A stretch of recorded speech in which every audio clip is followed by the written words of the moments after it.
Yeah, all right. Tuesday morning, September 12th, 2017.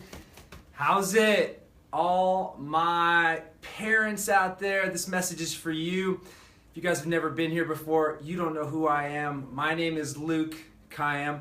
I'm a master lifestyle coach. I'm a husband, I'm a father, I'm a friend, I'm a mentor, I'm a speaker, and I'm here on a Tuesday morning to deliver a message about purpose and impact and what it means to truly be humble every day as a grateful dad. So good morning to you guys. Thank you for being here today, whether you're watching it on the live broadcast or you tune into it later. All that matters is that you find more inspiration, you find more education, you find more people that empower you and pick you up instead of put you down and slander you and talk smack and treat you with disrespect, or even worse, treat others and treat the world with that same disrespect. So thank you so much. I truly appreciate you. If you enjoy this message, and we're not even there yet, but if you enjoy it, you get something out of it, you feel that I was able to leave a deep impact, I ask that you share this message with your friends, with your family, with your network, with the hopes that we can get more dads, more husbands, more fathers, more men like me and possibly like you to build this world, to make it greater, to change and improve and impact the earth that we are standing on today, or we're sitting on, or we're laying on, or we're crawling on, that one day we will be gone and the impact that we have will be left for generations to come. So truly appreciate that. We are here today, this morning. How we doing? I wanted to make sure I got the shirt in there. We're clear, we're clean. Let's roll. Guys, I believe that having a humble beginning, by having a beginning in life that sort of shakes you up a little bit, that's not perfect.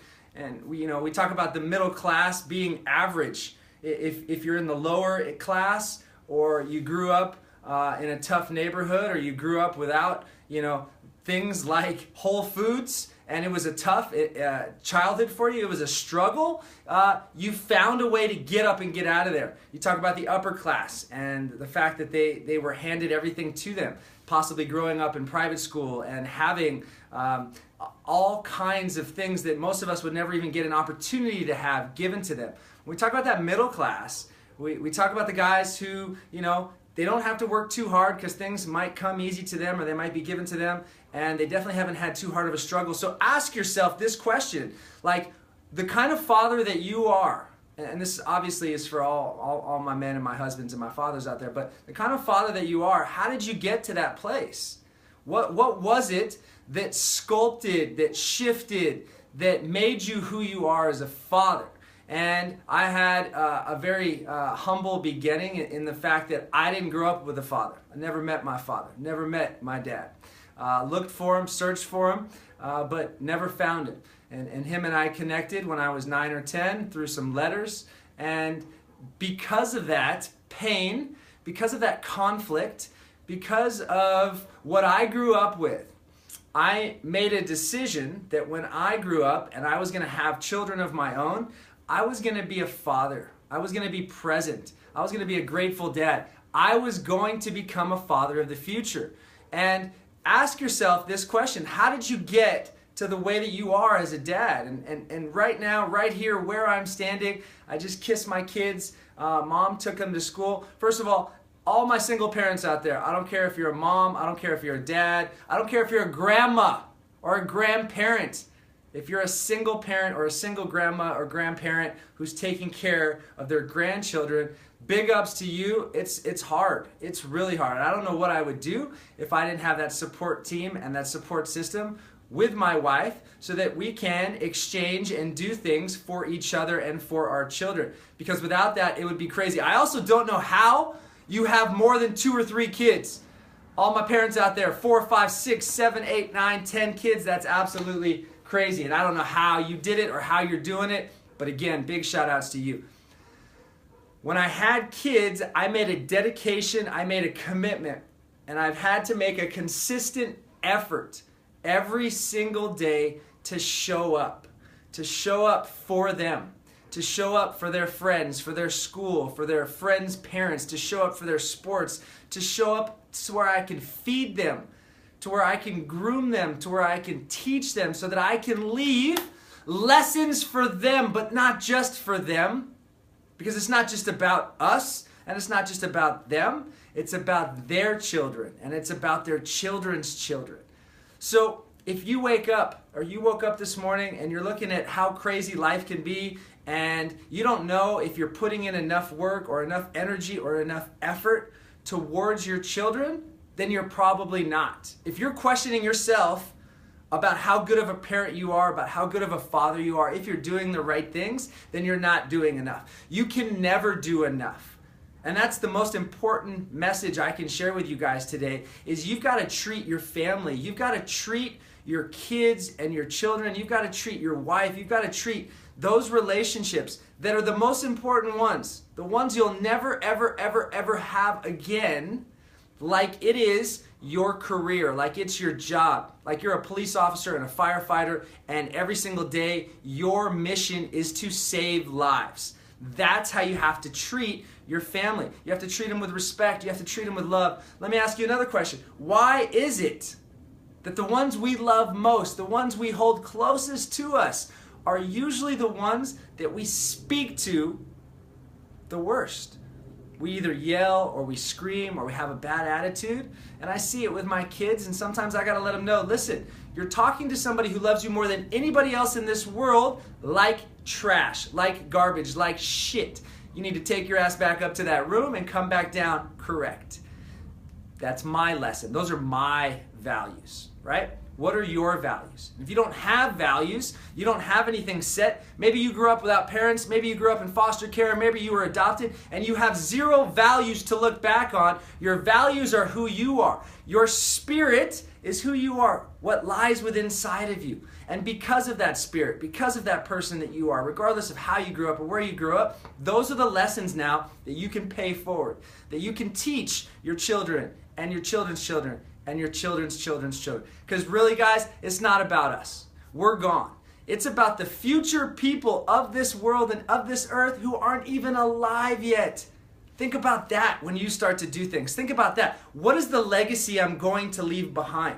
Is it going to be one that my children's children's children can look back on and go, man, that guy was amazing.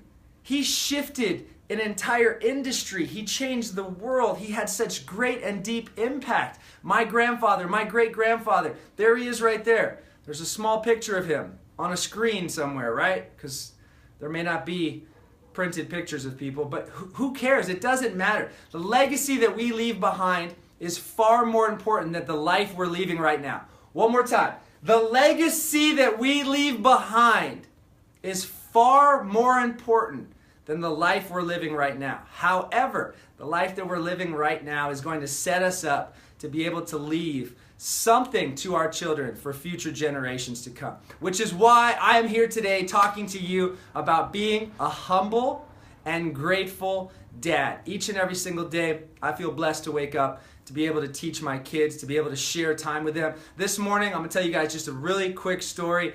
Got up early, mom and dad, 4:45, 5 a.m., started reading, started writing, and 6 o'clock came, and we usually wake the kids up about 6:15, but I wanted to get up a little bit earlier. My son Cannon and I go for walks around the neighborhood, just like two old men do when they get to be in retirement. We go for a walk around the neighborhood. Today I wanted to wake my daughter up, and she doesn't wake up quite as easy. But I went in there knowing, look, it's going to take some work. It's going to take some energy and effort, but I want to put it in because I want to see her face. I want to see her smile. I want to see her laugh. I want to see her do some things that maybe she hasn't done in the morning in a while because my son's always up early, because she's getting up later, because she's always a little cranky in the morning. And the result was amazing. I woke her up. She didn't want to get up. I rubbed her back. She didn't want to get up. I picked her up and said, hey, we're going to go outside. We're going to take Smokey the bear, the dog, outside. We're going to spend some quality time together. We went outside, and the dog and I started chasing each other around in a big circle. What I got out of that was my daughter laughing. She was uncontrollably laughing, hysterically. And the last thing she said to me this morning, The last thing she said to me this morning before she got out of the car was, "Daddy, I had so much fun this morning. Can we do it again tomorrow?" That's it, guys. You want to live a life better than good, greater than great, and extraordinary? You got to rip your life open every single day. You got to do more than what's expected of you. You got to do the hard, challenging, difficult tasks, and you got to do them with a smile on your face, because those kids, our kids, your kids, my kids, the kids of the world, they don't learn. They don't learn from listening to us. They learn from watching us. They watch what we do. They watch what we say. And then they go and do it. My name is Luke KAYYEM, living every single day with purpose, passion, and positivity. If you're a father out there and you just want to look for more ways, more upgrades to the life that you're living, I'm starting my third and final mastermind of the year. We're going to finish the fourth quarter off strong at the end of October. I'm going to put the link in the comments below. Fill out the application. Let's learn more about your life. How many kids do you have? What kind of impact do you want to leave? What does your life look like right now, whether you're traveling or you're staying home? And let's make you live an extraordinary life so that you can pay it forward for future generations. My name is Luke KAYYEM. You guys have an amazing day. I'll see you back here tomorrow. Peace.